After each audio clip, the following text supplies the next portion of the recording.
Quando eu fui convidada, eu pensei, pronto, o que eu posso falar e qual é a contribuição? Então, eu vou dar o meu olhar como engenheira ambiental, passar para vocês a forma como eu vejo a matéria, no caso, como eu trato a matéria, porque, na verdade, é um tratamento mesmo, para voltar a ser matéria. Ela não deixa de ser matéria, mas, infelizmente, algumas vezes a gente trata como resíduo. Bem, o trabalho, agora eu estou no Vicarte, com um estágio de doutoramento, sobre orientação da professora Virgínia Froz, mas o projeto vem da Universidade Federal de Viçosa, onde eu faço doutorado em engenharia civil, e meu orientador é o professor Rafael Bastos, né, que é importante falar que esse é um trabalho que já tem 6 anos de percurso com a mesma equipe orientadora-orientada, e eu estudo isso desde a minha graduação, é o tema que eu já venho debruçando há um tempo. Bem, é mesmo um percurso, um caminho, e é isso que eu vou tentar passar para vocês, e com um olhar científico. Então, como eu olho para essa matéria. O contexto, então. Eu estudo numa universidade federal no Brasil, tenho essa honra de estudar, porque lá a gente tem um ensino gratuito e de muita qualidade. A Universidade Federal de Viçosa ela fica numa cidade relativamente pequena para as dimensões do Brasil. A gente tem 70 mil habitantes. É uma universidade, uma cidade universitária que gira em torno da universidade. E dentro da universidade, que não é muito comum, a gente tem uma estação de tratamento de água. Então, a água que é usada pelos alunos em todas as atividades dentro da universidade, ela é tratada na própria universidade. Ela é captada no manancial que percorre dentro da universidade. A gente faz algumas represações do manancial, que já é um manancial muito frágil, e a gente ainda judia dele mais um pouquinho. Mas, enfim, é uma cidade que tem uma escassez de recursos hídricos. A estação de tratamento de água da universidade ela é um pouco pequena, é pequena, né? Já é para uma população pequena, do campus universitário apenas. A captação é 50 litros por segundo, é mesmo uma captação muito pequena, e trabalha apenas 8 horas por dia. E aqui tem uma foto, ali ao fundo é a universidade, o campus, e a estação fica no ponto mais alto. Então, a gente distribui água por gravidade. Esse espelho d'água ali é o decantador, só para vocês já terem uma imagem, que eu vou falar um pouco desse decantador, então, vocês já têm uma imagem do que seria. E a próxima imagem é a limpeza desse decantador, que ela é feita de 6 em 6 meses. A gente trata a água, acumula um resíduo ao fundo, eu já vou explicar como que isso acontece, e depois a gente retira esse material acumulado nesse período de 6 meses, e, infelizmente, a gente lança de novo no rio. Então, o que a gente faz é concentrar a sujeira e a poluição que estava no rio e depois lançar de novo. No Ribeirão São Bartolomeu, que é esse rio onde a gente faz a captação. Então, essa é uma situação atual que a gente quer mudar, né? Isso não é só uma situação, como eu vou falar para frente, da universidade. Isso é uma realidade no Brasil. As estações de tratamento de água não sabem o que fazer com o seu resíduo. Então, é por isso que eu venho estudando esse material. Bem, para vocês entenderem de onde vem o resíduo, aqui tem um esquema, então, do que é o tratamento da água, quais são as unidades que envolvem um tratamento, quando o tratamento é um tratamento completo. É importante esclarecer isso, porque lá no Brasil é a principal forma de tratamento de água, mas aqui em Portugal, não. Em Portugal, vocês têm muita captação por furos, né? Então, o tratamento é um tratamento simplificado. Não envolve essa etapa de clarificação, que é onde gera esse resíduo. É apenas uma desinfecção, uma limpeza da água aqui, que já está praticamente sem partículas, né? Mas lá no Brasil a gente tem imensas lamas, Então, as lamas são... Aqui está lodo do decantador, mas em Portugal são lamas. Primeiro, a água é captada e ela vem para uma unidade de mistura rápida. Ela é captada, então, no rio ou numa represa, e ela chega assim, ela chega na estação de tratamento de água, e o primeiro passo, então, é adicionar um material químico que vai ajudar, então, que as partículas se aproximem e aumentem de tamanho, porque isso é um processo químico. A gente precisa tirar as partículas que estão na água, mas a gente não consegue tirar porque elas estão no que a gente chama estáveis. Elas estão estáveis, elas não vão... precisa de desestabilizar esse sistema para a gente conseguir, então, remover as partículas por sedimentação. E aí é que está o produto químico. E esse produto químico coagulante é adicionado nessa unidade de mistura rápida. Depois a gente tem a floculação para, então, aumentar o tamanho das partículas, formar os flocos, que vão ter peso suficiente para serem removidos na decantação. E aí é nesse processo que a gente gera resíduo, nesse processo de clarificação, que a gente chama de lodo ou lama de decantador e água de lavagem de filtros. As lamas, elas são realmente muito volumosas. Se a gente pensa numa estação de tratamento de água pequena, como a nossa estação lá, a gente está falando aí de 150 toneladas quando a gente lava. Isso é muito. Mas para uma estação de tratamento de água de uma cidade grande, por exemplo, eu trabalhei com uma estação de tratamento de água de uma grande cidade que trata aí 8.000 litros por segundo. Isso aí são 280 mil metros cúbicos por hora. É muita coisa. Então, quando você reverte isso em resíduo, né, considerando que 5%, então você tem 1.500 toneladas de resíduo por hora. É mesmo muita coisa. E esse resíduo, a grande parte, são essas lamas. Bem, e o que são? As lamas são nada mais do que o que estava na água e que a gente removeu no tratamento, nessa parte de clarificação. É composta por argila, silt, areia fina, que vem do solo, do manancial, partículas orgânicas, algas, bactérias, vírus, alguns metais. E essa composição depende, então, de onde a água veio, ou o tipo de manancial, qual a forma de captação, qual é o solo daquela região, né? Então, isso vai impactar na composição do material. E também, soma-se a isso, o produto químico que a gente adiciona no tratamento, que é geralmente é um sal de ferro ou alumínio, principalmente de alumínio. Tá? E a grande maioria, 99% desse material é água. Isso daí vocês vão entender que é um problema, porque quando a gente pensa o que fazer com esse material, a gente precisa tirar essa água, porque ele não é líquido, porque tem partículas sólidas, mas ele também não está num estado sólido ou seco, enfim, tem muita água. Agora, o problema é que essa água é difícil de tirar. Quando a gente vai fazer um tratamento de secagem, a gente só consegue remover 30% de água. Isso não dá para secar completamente esse material, entenderam? E isso é função da composição. Ele tem esses hidróxidos de alumínio que foram adicionados no tratamento e eles são os responsáveis por manter essa água aprisionada. A gente não consegue tirar essa água por um processo natural ou até mesmo mecanizado, só sob aquecimento. Isso é inviável. Bem, o material ele é diferente de uma argila, até mesmo quando a gente vê pela composição, pela aparência dele, que está relacionado com a questão da presença dos hidróxidos.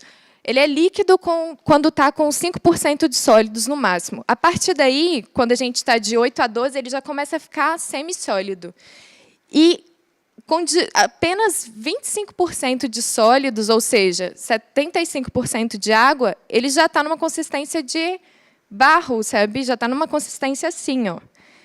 Isso é muita água ainda para uma argila, que quando a argila tem 30% só de água, e ela está você pode trabalhá-la, né?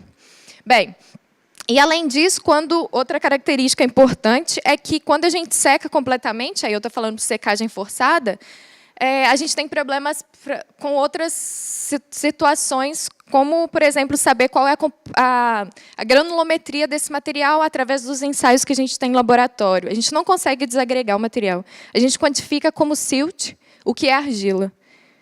Isso é um problema na hora quando a gente vai comparar os resultados de diferentes trabalhos. Esse material é argiloso? Não, é um material siltoso. Mas é porque a gente está quantificando o silt ao invés de argila. Bem, então, para vocês verem a realidade do Brasil, é que a maioria dos resíduos... Olha, lá no Brasil, a gente tem 5.097 municípios. E cada município tem uma estação de tratamento de água. Esses dados aqui são os dados mais recentes que a gente tem da Pesquisa Nacional do Saneamento Básico. É de 2010, e aqui aponta quais seriam os destinos dos resíduos de estação de tratamento de água no país, nas 2.098 unidades que foram investigadas, e essa é a realidade. A grande maioria dos resíduos são lançados no rio, e aí o terreno também não é uma forma apropriada. Então, 90% desse material todo gerado está indo para o ambiente sem nenhum cuidado. E essa é a contextualização do trabalho, de qual que é o problema e por que é necessário, então, investigar, é necessário debruçar sobre esse problema. Tem aí também além dos impactos ambientais, isso já é uma prática legal, mas, infelizmente, tem sido feita. Então, bem, a gente começou a pensar e a estudar, na verdade, né? E qual que seria a solução? Bem, a solução não é muito para a área de aterro sanitário, porque isso é caro. E até quando a gente vai conseguir ficar aterrando isso? Até quando que você está só gerando mais resíduos e não está fazendo nada, está apenas acumulando, né? Então, a proposta aqui é trabalhar com a realidade que a gente tem. O material não dá para secar. Isso é uma coisa também que, às vezes, não é considerada. E alguns trabalhos... porque laboratório você pode fazer tudo, né? Mas, na realidade, não é bem assim. Então, olha, não dá para secar o material completamente. A gente tem que trabalhar com ele na umidade que a gente tem. Então, secagem também não era... E a destinação a gente quer aproveitar, porque é uma matéria. E a gente quer valorizar e não ter mais um resíduo para ser descartado. Então, aí agora eu vou falar um pouco do percurso, né? De onde que a gente veio e aonde que está. Primeiramente, eu trabalhei mesmo com o material que eu tinha nas mãos, que era um resíduo da universidade, né? Da extração de água da universidade. Bem, pesquisei na literatura, fiz uma caracterização detalhada desse resíduo.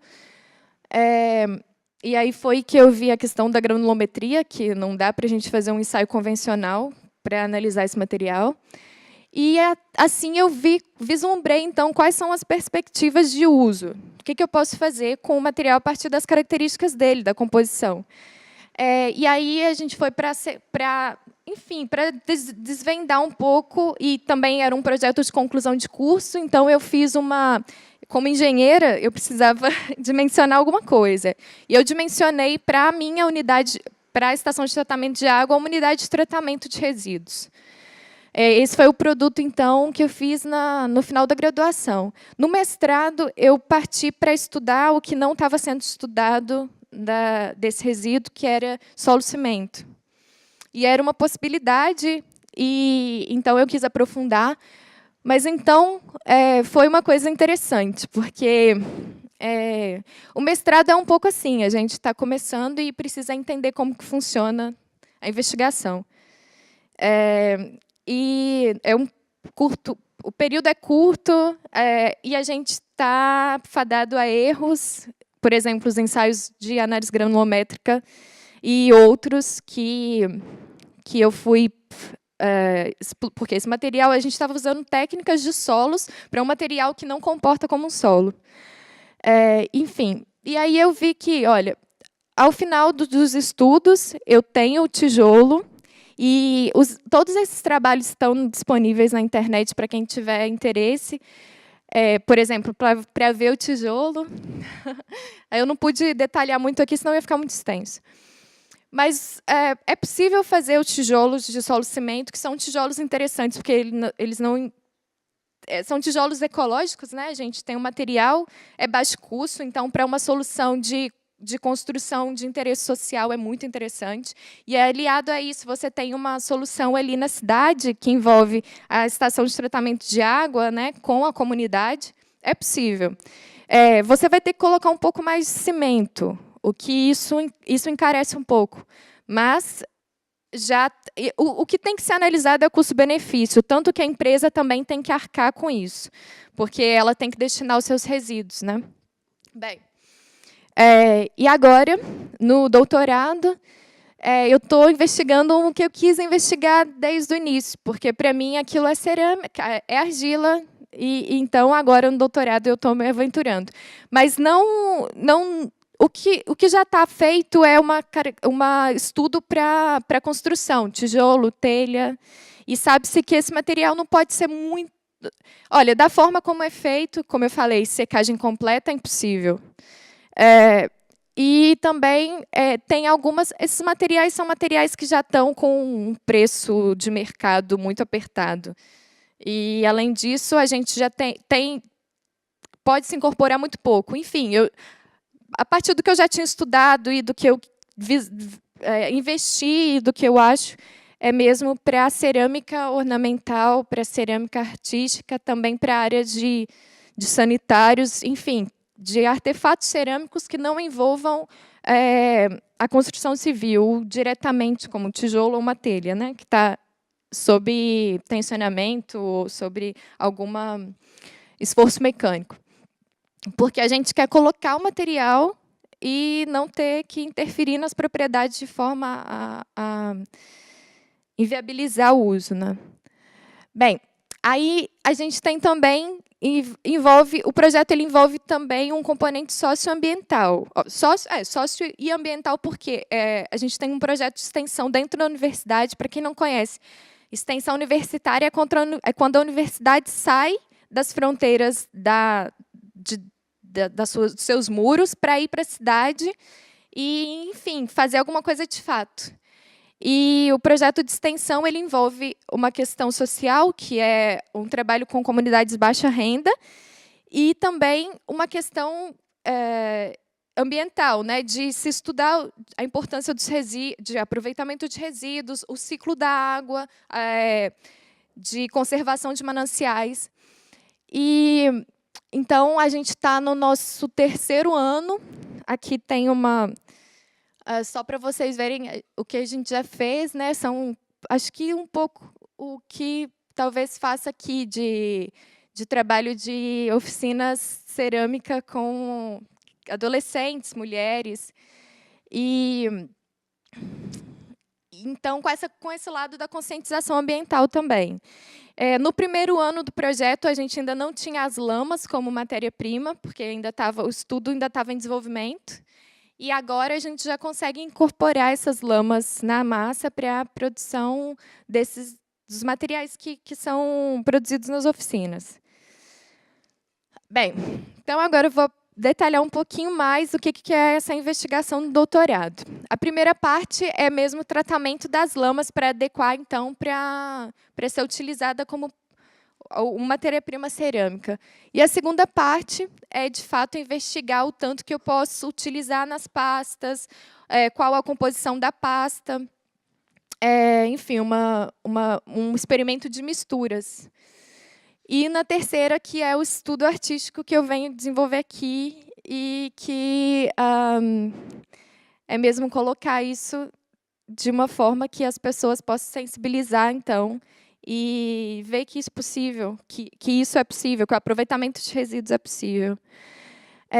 Aqui a composição química das lamas que eu estudei lá no Brasil. A primeira lama aqui é da estação de tratamento de água, que eu falei que trata 8.000 litros por segundo, que gera imenso resíduo. É uma lama de ferro, porque no tratamento químico, no tratamento da água, a gente usa eles utilizam na estação um coagulante químico à base de ferro. E então essa lama tem muito ferro, tem praticamente mais de 50% de ferro, né, dióxido de ferro. Porque também a peculiaridade é que o manancial é no quadrilátero ferrífero, né, no Brasil. Então, é ferro do solo, é ferro adicionado no tratamento. E lá na estação de tratamento de água da nossa universidade, eles usam sulfato de alumínio. Então, é um coagulante de alumínio. Então, tem mais alumínio do que os outros elementos. E no SAAI, o SAAI é a companhia de saneamento da cidade de Viçosa. Então, é no mesmo manancial, a captação é feita no mesmo manancial, então o solo é o mesmo, o que muda é apenas o coagulante químico. É isso eu queria estudar, a influência, então, do coagulante químico nas propriedades das lamas. Então, aqui a gente vê que tem silício, tem alumínio, tem ferro, que são componentes de pastas de cerâmica, né, para quem já é da área, da matéria. E tem fundentes também, o ferro também entra como um. Né, tem pouco, tem um sódio, enfim. Aqui tem. E outra coisa que chama a atenção, que eu tenho que falar, é a perda ao fogo. Isso é importante, porque quando eu coloco no forno, eu vou perder matéria, e isso está relacionado com a retração da peça. E a retração é alta. A perda ao fogo é alta. Primeiro, por causa esses hidróxidos metálicos que estão presentes lá na lama, eles vão ser queimados. Isso é perda. Né, a água que está, a imensa água, é perda. E a matéria orgânica. A matéria orgânica não é tão alta assim. Às vezes eu falo, não, eu trabalho com lama de estação de tratamento de água. Aí as pessoas pensam, lama de... Aí já tem aquela relação com águas residuárias, já pensa que tem muita matéria orgânica, mas não. Eu estou trabalhando com material inorgânico. A concentração de matéria orgânica é baixa. Então, bem, primeiro, o que eu preciso tirar esse coagulante químico, porque ele não é de interesse para a pasta. Ele prejudica mesmo as características de plasticidade, de secagem. Eu preciso secar um pouco, não muito, porque eu também não consigo. A matéria orgânica também eu quis reduzir um pouco, porque a matéria orgânica está relacionada com a perda ao fogo e a porosidade da peça queimada. Enfim, o tratamento ele focou, então, na remoção do coagulante químico, remoção e recuperação. Eu posso usar esse coagulante? É tão caro comprar. Então, se eu tenho no material, eu posso tirar por meios simples. Como eu vou falar aqui, é apenas uma mudança de pH. Eu trabalho com acidificação, alcalinização e trabalho com equilíbrio químico. Aqui são duas curvas de equilíbrio, onde eu tenho o material precipitado e o material em solução, dependendo do pH. Então, eu posso recuperar esse coagulante e utilizar o coagulante de novo. E fazendo esse ajuste, então, eu também consigo remover um pouco de matéria orgânica, porque a matéria orgânica também é solúvel em determinadas faixas de pH, nomeadamente alcalinas. E foi aí que eu escolhi, então, o tratamento alcalino, porque eu conseguiria solubilizar o material coagulante e também um pouco da matéria orgânica. Sim? A primeira etapa foi em escala de laboratório. Aqui o aparelho que eu usei, para quem é do tratamento da minha área, é um aparelho muito comum que chama jar-test. A gente faz ensaios de jarros para tudo. Mas é mesmo muito interessante, porque eu consigo controlar uma agitação, então eu tenho um gradiente de velocidade que é importante para as reações acontecerem. Eu consigo controlar a dose que eu vou adicionar do químico que eu quero analisar e a quantidade de material. Aqui eu vejo a sedimentação. Enfim, eu usei esse aparelho fazendo diferentes doses ou diferentes pHs, diferentes gradientes de velocidade e tempo de sedimentação, para chegar, então, nessas 3 variáveis ótimas para o meu tratamento. E aí, depois que eu fiz isso em escala de laboratório, eu fui para uma escala um pouco maior, que a gente chama de escala piloto. Aí eu já estava com o tratamento escolhido, que foi uma alcalinização com hidróxido de sódio, um normal, a 10%. Um normal é aqui a concentração dele na solução, tá, gente? Depois vocês podem perguntar também.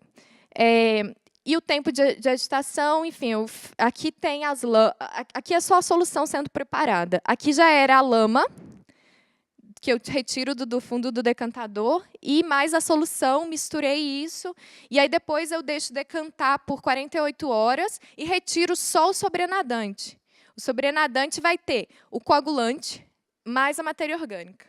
E realmente tem. Se você vê a coloração aqui, ó, depois eu analisei isso e tudo, mas visualmente eu já sabia que tinha matéria orgânica, porque a matéria orgânica tem essa cor meio amarronzada para café, assim.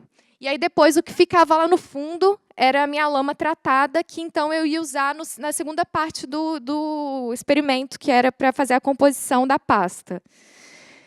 E aqui, alternativa, eu poderia secar um pouco ou usar as lamas como elas saíram do tratamento.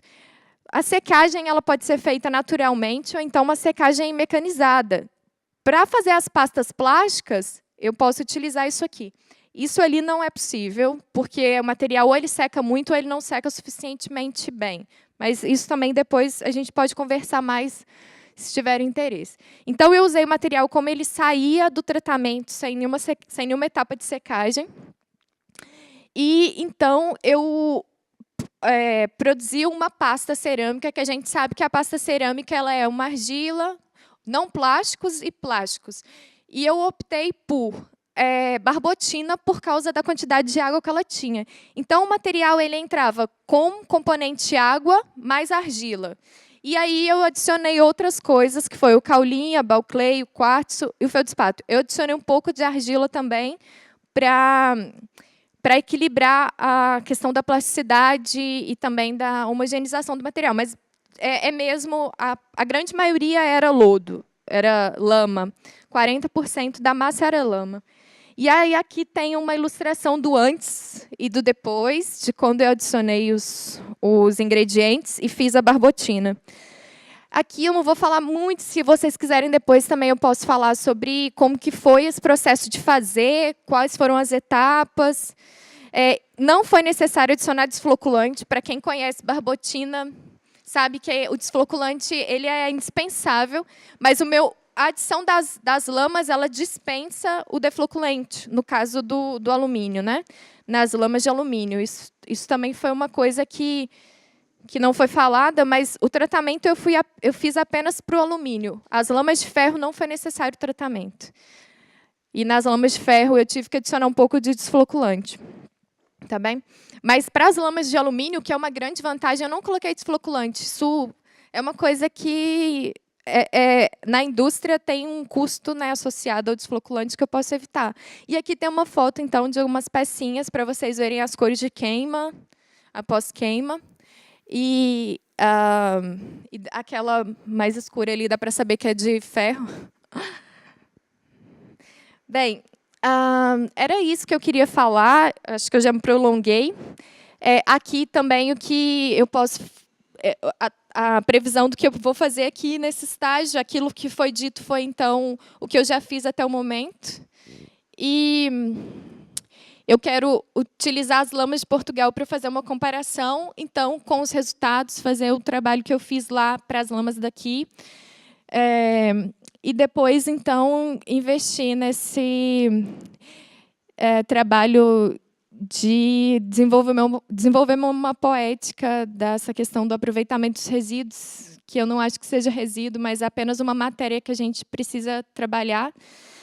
E convido a quem estiver interessado também a participar, porque o trabalho é interessante quando se soma, né, outras visões e de pessoas, outras sensibilidades para a matéria, enfim. E é isso. O que eu queria deixar no final da minha apresentação é mesmo para a gente pensar se é resíduo ou matéria, que era a primeira questão que eu coloquei no título do trabalho, porque isso foi uma coisa que, para mim, foi muito impactante quando eu estava estudando na graduação e vi que a gente está caminhando para um processo que não é nada sustentável, a gente não pode ficar nessa de usar e jogar fora, porque daqui a pouco não tem mais de onde que a gente vai tirar. Isso é uma questão até mesmo filosófica, por que a gente tem essa ânsia de só usar e jogar fora? Por que a gente não pode aproveitar? Então, por isso que eu quero mudar um pouco, ajudar nessa construção e alterar esse paradigma que a gente tem dentro mesmo da engenharia ambiental. A gente define resíduo. Por quê? Esse é um conceito nosso. Resíduo não existe. Na natureza não existe resíduo. Né? Mas isso requer investigação, requer estudo, e cada matéria tem a sua peculiaridade. E fica, então, também o convite para vocês e quem quiser somar. É isso que eu queria deixar aqui, porque eu já citei.